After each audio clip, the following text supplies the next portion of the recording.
The shuttle door hissed open, and a wave of recycled air rolled into the docking bay of the Interstellar Academic Exchange Station, smelling faintly of citrus and burnt metal. The human exchange student stepped off the ramp, adjusting the strap of his duffel bag. His name was Callen Akers, and he had just traveled over 300 light-years to spend a semester on the Tharix Prime, homeworld of the Vrochi species. Callen had been selected for his adaptability, his academic record, and, as the Earthside coordinator noted with a laugh, his ability to keep it together when things get weird. He hadn't expected weird to mean that literally every Vrochi student stared at him like he was a live grenade the moment he entered the campus atrium. A tall figure approached, pale green skin, thin limbs, and a triangular head framed by translucent fins. Its eyes blinked sideways. "I am Instructor Ralvin. You will follow me to Orientation Dome C." Callen nodded. "Sure." "Thanks." The alien turned and glided ahead. Callen followed, his boots thudding softly on the polished floor.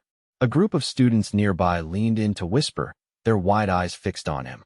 One of them raised a slender appendage and pointed. "Why are they looking at me like that?" Callen asked. Ralvin didn't look back. "You are a novelty. That will fade." It didn't.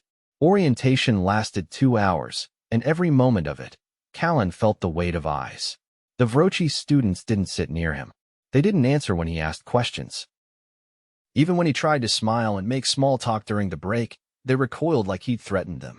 Later that evening, he sat alone in his assigned dorm pod, surrounded by softly humming walls and a strange, jelly-like chair that refused to stop adjusting its shape beneath him. He was used to being the odd one out, being 6'4" back home in Indiana, already guaranteed that, but this was on a different level. The next few days didn't help. In his biology class, the alien professor whose name he still couldn't pronounce introduced him with a long, formal gesture. "This is the human," the professor said. "He is to be observed, but not interfered with." Callen raised a hand. "I'm not a lab rat. Just here to learn."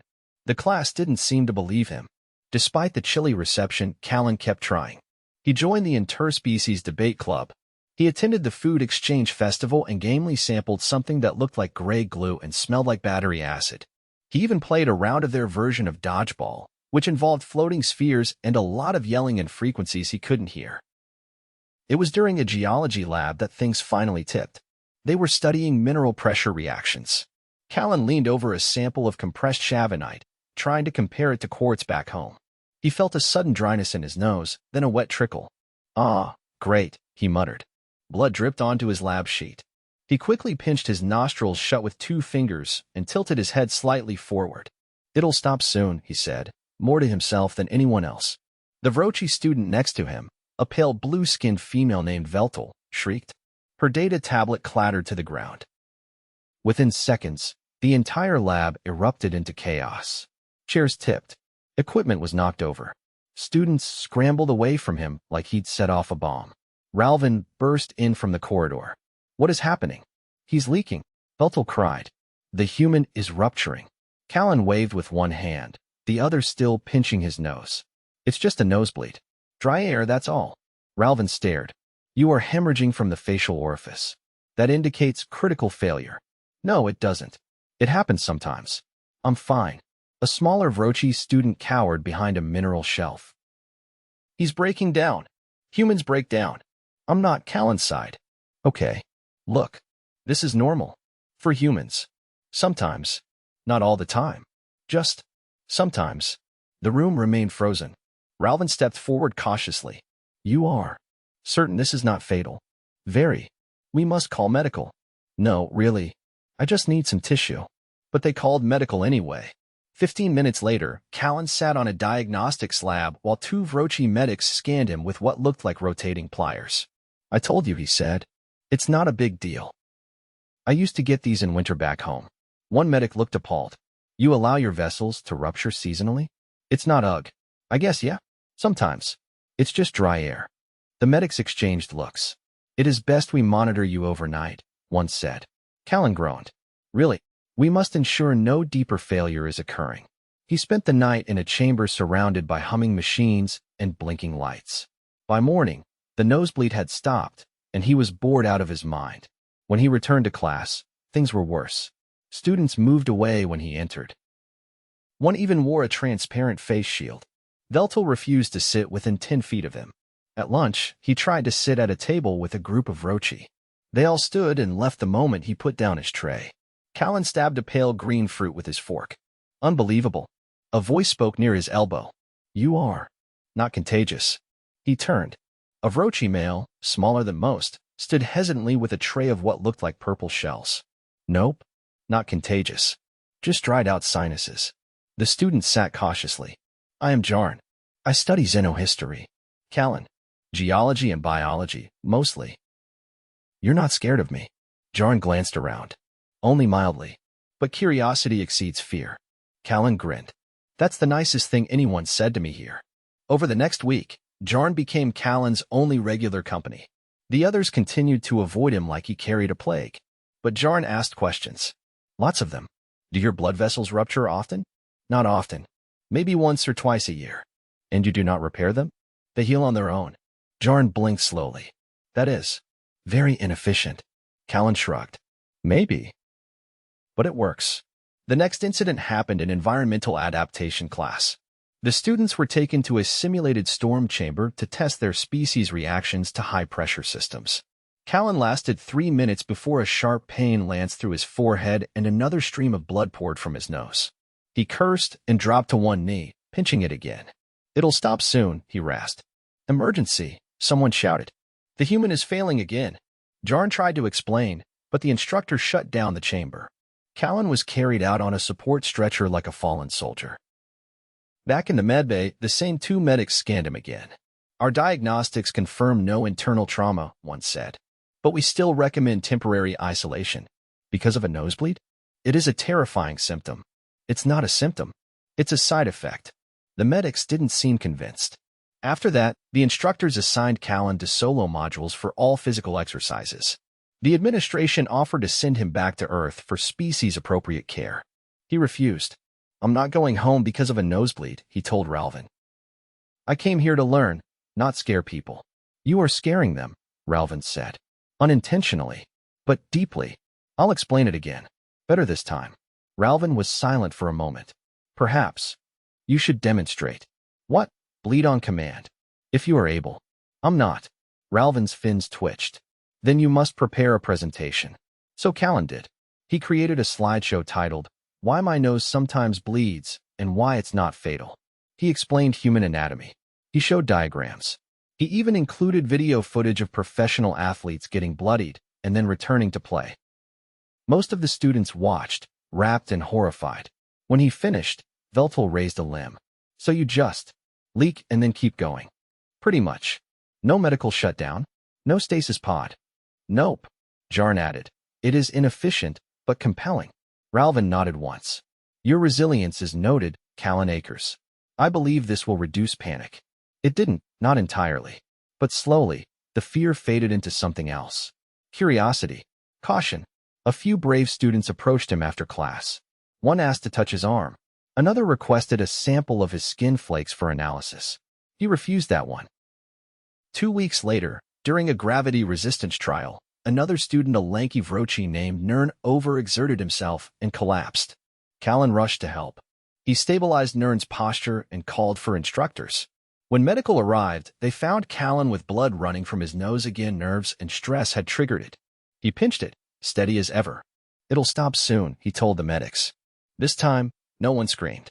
By the end of the semester, Callen had earned a reputation. Not as a threat. Not as a malfunctioning biological hazard. But as the student who bled and didn't panic. The one who kept showing up, even when the air dried out his sinuses and the gravity made his head throb. Jarn stood beside him at the shuttle dock on departure day. You changed how they view your kind. Callen adjusted his bag. I didn't mean to scare anyone. I just didn't want to quit. Jarn tilted his head. That is not inefficient. That is admirable. Callen smiled. Thanks, Jarn. Maybe next time, I'll bring tissues. Jarn held out a small packet. I have acquired some for you. Imported from Earth. Callen laughed and took them. You're a good friend. As the shuttle doors began to close, Callen turned for one last look. Several students were waving. Even Veltel. He pressed the tissues to his nose half in jest and waved back. Then he stepped onto the shuttle, already planning what he'd say when they asked about the trip back home. He'd start with, You won't believe how scared they got over a nosebleed. The cafeteria on level 3 smelled faintly of iodine and roasted kelp. Callen couldn't decide if that was better or worse than the sour plastic sin on level 2, but he'd stopped trying to adjust his expectations weeks ago. He set his tray down at a corner table. Jarn was already there, meticulously dissecting a spiny yellow fruit with the edge of a flat utensil that looked more like a dental mirror than a knife. "You're early," Callen said, dropping into the seat across from him. "I prefer to observe the feeding behaviors of the other species when they are unaware of scrutiny," Jarn said without looking up. "Also, the ceiling lights are less erratic before midday." Callen grinned, pulling apart the seal on a pouch labeled Nutrient Gel Neutral Flavor. "You really know how to sell a lunch invitation. Your sarcasm calibration is still difficult to interpret. I'll make you a chart." Jarn finally glanced up. His head fins fluttered once. "The digestive simulation you ingested last week, it caused a facial muscular contraction. I have determined that was not a pain response." "You mean I laughed?" "Yes." It was disorienting. Callen dipped a finger into the gel, tasted it, and immediately regretted the decision. "This stuff tastes like wet drywall. What is it even made of?" "It is processed from nutrient-rich algae grown in bioluminescent tanks. The flavor is considered intentionally subtle." "Subtle like a wall," Callen muttered, pushing the tray aside. Across the room, a group of Vrochi students kept glancing toward him. Not with the same wide-eyed alarm as before, but the kind of cautious interest usually reserved for unstable lab specimens. "They still think I'm going to spring a leak again, don't they?" he said quietly. "They are uncertain," Jarn replied. "Your previous demonstrations were memorable. I didn't do it on purpose. Intent is irrelevant to reputation." Callen leaned forward on his elbows. "So what's the best way to convince them I'm not going to explode during a group project?" "Statistical data, repetition, controlled exposure. So basically, be boring until they forget I'm scary?" "Correct." Callen considered that. "I can do boring." A tall shadow fell over the table. Veltel stood there, holding a stack of documents and a tablet. Her skin tone had shifted from its usual pale blue to a more saturated hue. Callen had learned that meant stress or intense focus. "I require your participation," she said abruptly. Callen blinked up at her. "In what?" "There is a team assessment in Environmental Simulation 6. We require an additional participant to meet minimum group size. You are the only one with an open schedule." Callen glanced at Jarn, who gave a small, almost imperceptible nod. "All right," he said, standing. "What's the catch?" "You must wear an exposure monitor and remain within visual range at all times." He raised an eyebrow. "Is that standard?" "It is not," she said, "but it is non-negotiable." Callen sighed. "Let me guess. Still worried I'll start bleeding in the middle of the experiment?" Veltel didn't answer. She turned and walked away, expecting him to follow. "Guess I'm doing this," Callen muttered, grabbing his pack. "I will observe from the viewing platform," Jarn called after him. In the spirit of statistical reassurance, the environmental simulation chambers were located beneath the main atrium, accessible only through a decontamination corridor that misted everyone with a fine vapor that smelled faintly of copper. Callen stood still as the sensor ring scanned him, then stepped through the final door into the chamber. It was cooler than he expected. The simulated terrain was a mountainous slope under thin atmospheric pressure apparently meant to mimic some distant Vrochi colony moon. Veltel and 2 other students were already inside, adjusting their sensor gear. One of them, a short male with vertical stripes along his neck, eyed Callen's monitor patch like it might detonate. "We begin the ascent trial in 60 seconds, Veltel said, tapping her tablet. "You will take the left flank. Do not deviate." "Copy that," Callen replied, clipping a harness around himself. "What are we testing?" She hesitated. "Altitude cognition and cooperative navigation. So basically, don't fall and don't get lost?" That is a reductionist interpretation, but accurate. The climb began without incident. The simulated slope offered firm footing, though the reduced pressure made every breath feel like it had to be negotiated. Callen moved steadily, watching the others. The striped student Ren, he thought his name, was kept glancing over his shoulder like Callen might spontaneously combust.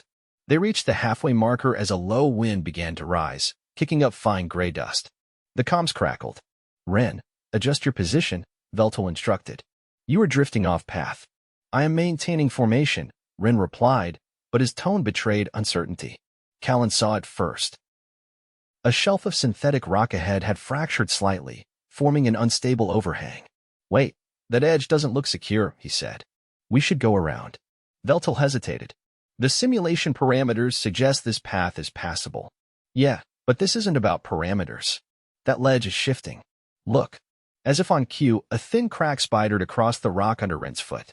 He froze. Callen moved without thinking.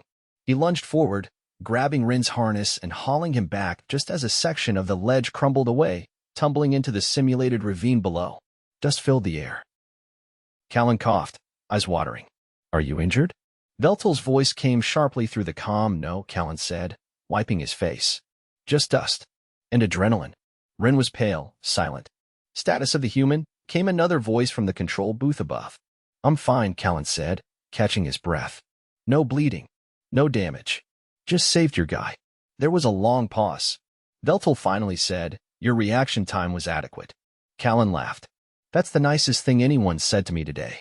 Later, back in the Deccan chamber, Ren approached while drying off his equipment. You saw the fault before the sensors registered instability, he said quietly. I've done a few mountain hikes back home, Callen replied. You start to notice the signs. Ren nodded once. You prevented a fall. I try to keep my heroics low-key. Veltel stepped out of the Deccan mist behind them. You deviated from path protocol. It was either that or let him take a shortcut to the floor. She stared at Callen for a moment. We will submit a supplemental report indicating real-time judgment was applied. Appreciated. As they exited, Jarn met them near the lift platform, arms folded. Your vital signs remained within acceptable thresholds, he said. The monitor confirms no vascular eruptions. Glad to be a model of restraint, Callen muttered, stretching his shoulders. Veltel glanced at Jarn. He is surprisingly functional under duress. I have accumulated sufficient data to support that conclusion, Jarn said. Callen looked between them. So, am I officially not a hazard anymore? No, Veltel said. But now you are a useful hazard. Back in his pod that evening, Callen sat on the edge of his bunk, reviewing the footage from the simulation. The ledge collapse played back in slow motion, dust billowing, Ren's limbs flailing just before Callen pulled him clear. He didn't feel heroic. He felt tired. The door chime buzzed. He opened it to find a small, translucent container on the floor. Inside were 2 rolled nutrient bars and a note written in Vrochi script. He held it up to the translator panel. For reaction, not rupture. He laughed. A genuine, full laugh. Then he tore open one of the bars and took a bite. It tasted like lemon and raw mushrooms. Not great, but better than drywall. At least they were starting to get him. Callen was halfway through recalibrating the atmospheric sensor on his lab console when a quiet trill came from behind him. He turned, hands still gripping the adjustment dial. Ralvin stood in the doorway with what could only be described as a look of reluctant approval, not that Vrochi facial expressions made it easy to tell. You have been reassigned. Callen blinked. To where? The interdisciplinary empirical cohort. They require a participant with high adaptive thresholds. You mean the weirdos who test physical limits for science? Ralvin didn't respond, which Callen took as a yes. When? Now. He wiped his hands on his jacket. Of course. The cohort's lab suite was 2 levels down, past the greenhouse dome and a curving hallway that always smelled faintly fermented. Callen arrived to find 5 Vrochi waiting inside, all wearing harnesses and standing near a sealed chamber with a glass wall. Inside, a large platform rose and fell in a slow rhythm. A squat, amber-toned Vrochi gestured toward the chamber. We are evaluating gravitational fluctuation tolerance across organics. You will be exposed to 3 cycles, each lasting 10 minutes. Callen glanced at the control interface. What's the max G-force? 2.7. Equivalent to a rapid descent landing on your lunar satellite. He nodded slowly. All right, but I'm going to need to tape my nose. Another Vrochi, taller and lavender-skinned, tilted its head. This is preventative? Yeah. Keeps nasal capillaries from bursting when pressure shifts fast. They handed him a strip of adhesive membrane clearly not made for human skin, but close enough. He pressed it across the bridge of his nose and stepped into the chamber. The door sealed with a low click. At first, it wasn't bad. The platform vibrated slightly beneath his boots, rising and falling like a slow tide. But halfway through the second cycle, he felt the unmistakable throb behind his eyes. The kind that always came right before the blood vessels in his nose gave up. He exhaled through his mouth, focused on steady breathing, and kept his head tilted slightly downward. The pressure climbed. His heartbeat thudded in his ears. Cycle complete, came a voice through the speaker. The door released, and he stepped out, the adhesive still holding. Barely. You did not rupture, the lavender one said, sounding almost surprised. Close, Callen muttered, peeling the strip off carefully. But no leak. You maintained circulatory integrity under strain, the amber Vrochi added. That's one way to put it. Another of them stepped forward, holding out a small container. Inside was a dense, flexible gel. This is a compound we use for sealing microfractures in hull plating. It can be modified for dermal application. Callen raised an eyebrow. You made me nose putty? It is structurally similar to your external membranes. We hypothesized compatibility. He dipped a finger into the container and sniffed it. Neutral scent. Smooth texture. No sting. I'll try it next time the pressure spikes. Later that day, in the rec hall, Jarn found him seated on the floor, stretching his legs out against a resistance panel.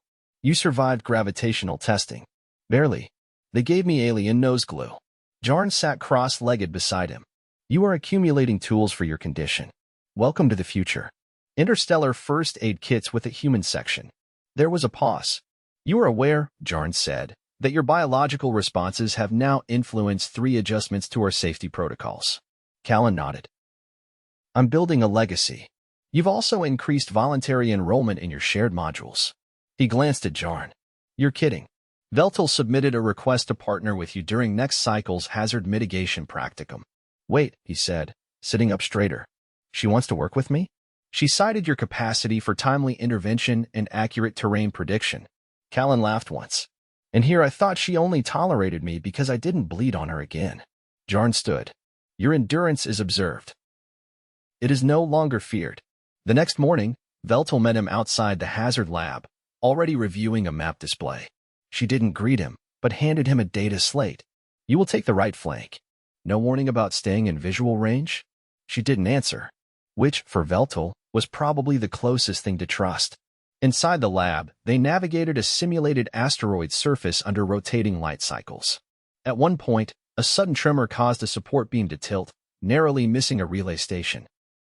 Callen caught the edge of the beam, braced it long enough for Veltel to place a stabilizing clamp.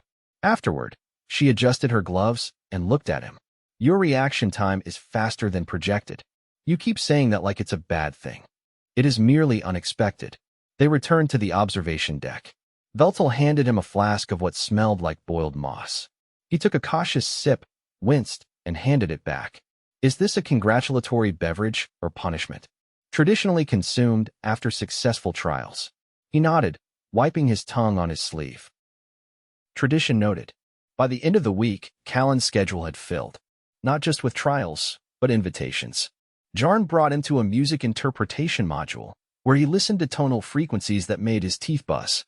Another student asked him to join a translation game involving idioms across species, a challenge he failed hilariously when he translated kick the bucket as initiate container propulsion.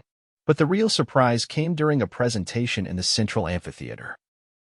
A Vrochi professor addressed the gathered students, gesturing to a new display on the wall, a color-coded risk matrix for interspecies field collaboration. Beneath the human category, 3 attributes had been added: resilient, improvisational, volatile. Jarn leaned over. Volatile. Callen smirked. I think that's their polite way of saying occasionally leaks under pressure. After the lecture, a small group of students approached him. One held a sketchpad with a diagram of human circulatory systems. Another asked if he could simulate the noise his nose made before bleeding. He declined. Veltel passed by, pausing just long enough to say, "You have become a subject of academic interest." He shrugged. Better than being a cautionary tale. That evening, he stood on the observation deck, watching the stars rotate slowly above the dome. Jarn joined him, holding 2 sealed containers. What's that? Callen asked. Dry nasal membranes are common among desert-adapted species. These are moisture regulators. He took one, turned it over in his hand. You ever think we're all just figuring out how to not fall apart? Constantly. He opened the container and inhaled. Minty. Soothing. Thanks, Jarn. You are not as structurally unpredictable as they once believed. Callen grinned. High praise from a species that panicked over a nosebleed. Jarn tilted his head. We no longer panic. We document. Callen looked out at the stars again. Good. I'd rather be a footnote than a warning sign. They stood in silence for a while, the dome humming softly above them. No alarms. No blood. Just breathable air and mutual understanding. For the first time since his arrival, Callen felt entirely unremarkable. And that, he realized, was exactly what he'd been hoping for.